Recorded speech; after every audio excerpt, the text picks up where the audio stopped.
ఇంతమంది కొట్లాడుతున్నా ఎటువైట మనం కళ్ళ ముందర ముంచినట్లు సర్పంచ్ ఎలక్షన్లు పెట్టింది. సర్పంచ్ ఎలక్షన్లు దాదాపు బీసీ ఎస్సీ ఎస్టీలు 86.5% అంటే దాదాపు 87% ప్రజలు పునాది రాజకీయ పునాదులు ఏంటంటే ఊర్లలో పునాది ఏంది సర్పంచులు వార్డు మెంబర్లు. అంటే నీవు రిజర్వేషన్ ఇవ్వకపోయినా కూడా పునాది పక్కడిపల్లిగా ఉంది, గుర్తుపెట్టుకోండి. గ్రామ స్థాయిలో మన వాళ్ళు ఉన్నారు, అక్కడ మన వాళ్ళని గెలిపించుకున్నారు. మరి 87% ఎస్సీ ఎస్టీ బీసీ అంతా ఒకటే. ఒక దగ్గర బీసీలు వడ్రలేడ బీసీ ఉంటే కర్ణాటకలో ఎస్సీలు, బోయలు ఇక్కడ బీసీలు ఉంటే కర్ణాటకలో ఎస్టీలు, అంటే చాలా కులాలు ఉన్నాయి. మరి అలాంటి 87% పునాదులలో వీళ్ళే ఉన్నారు. మనం రిజర్వేషన్ ఇస్తామని మోసం చేసినా గెలిపించుకున్నారు. వచ్చే ఎలక్షన్ అయినా కనీసం కట్టుబడి ఉన్నటువంటి ఆలోచనలు లేకుండా, భయం భక్తి లేకుండా ఇలా ఎలక్షన్స్ నోటిఫికేషన్ ఇచ్చింది. మొన్న ఏమన్నారంటే సింబల్ లేదు కనుక అది ఏ పార్టీకి సంబంధం లేదు, అయినా మేము బీఫామ్ లో ఎక్కువ శాతం ఇస్తామన్నారు. సింబల్ లేని బీఫామ్ ఎట్లా ఇస్తారా అంటే ఎవరు దానికి సమాధానం లేదు. అంటే పచ్చి అబద్ధాలు కళ్ళ ముందర కనిపిస్తుంటే కనీసం ఈ మాటలు అనొచ్చా లేదా? బీఫామ్స్ ఎట్లా ఇస్తాము? బీఫామ్ లే పార్టీ సింబల్ లేనప్పుడు బీఫామ్ లే అసలు క్వశ్చన్ లేదు కదా అక్కడ. 40% పార్టీ పరంగా ఎట్లా ఇస్తామనేటువంటి ఆలోచన లేకుండా చెప్పిండ్రు. నెక్స్ట్ సింబల్ దగ్గర ఇస్తామన్నారు.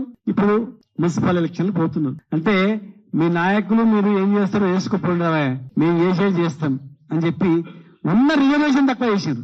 23% 17% తీసుకుపోయారు. అది ఈక్వల్ గా లేదు.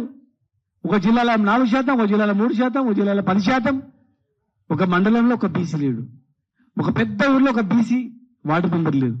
అంటే ఇంత సాంకేతిక పరంగా అసంఘటితంగా వాళ్ళు ఇష్టానుసారంగా మనకు పనిచేసిన, ఇష్టానుసారంగా మనకు రిజర్వేషన్లో లేకుండా చేసినా మనం ఏం చేయలేకపోయినాం. వీళ్ళు ఏం చేయలేరులేని. కానీ ప్రజలు బుద్ధి చెప్పాను. ఓట్ల కాడ మాత్రం వాళ్ళని ఓడించాను. మళ్ళీ మున్సిపాలిటీ వచ్చింది.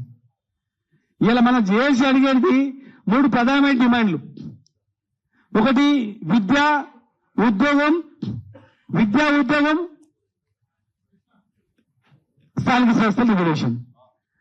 విద్యా ఉద్యోగాల గురించి మాటనే లేదు, విద్యా ఉద్యోగాల గురించి క్వశ్చన్ లేదు. అసెంబ్లీలో 2 బిల్లులు పాస్ అయినాయి. 2 బిల్లులు కూడా ఎడ్యుకేషన్, ఎంప్లాయ్మెంట్, రెండవది స్థానిక సంస్థల రిజర్వేషన్. దాని గురించి ఒక మాట లేదు. వాళ్ళ చేతులు అమలు చేయొచ్చు. వాళ్ళ చేతిలో ఉన్నటువంటి ఎమ్మెల్సీలు, కార్పొరేషన్ చైర్మన్లు ఇవ్వచ్చు. వాళ్ళ చేతిలో రాజ్యసభ ఇవ్వచ్చు.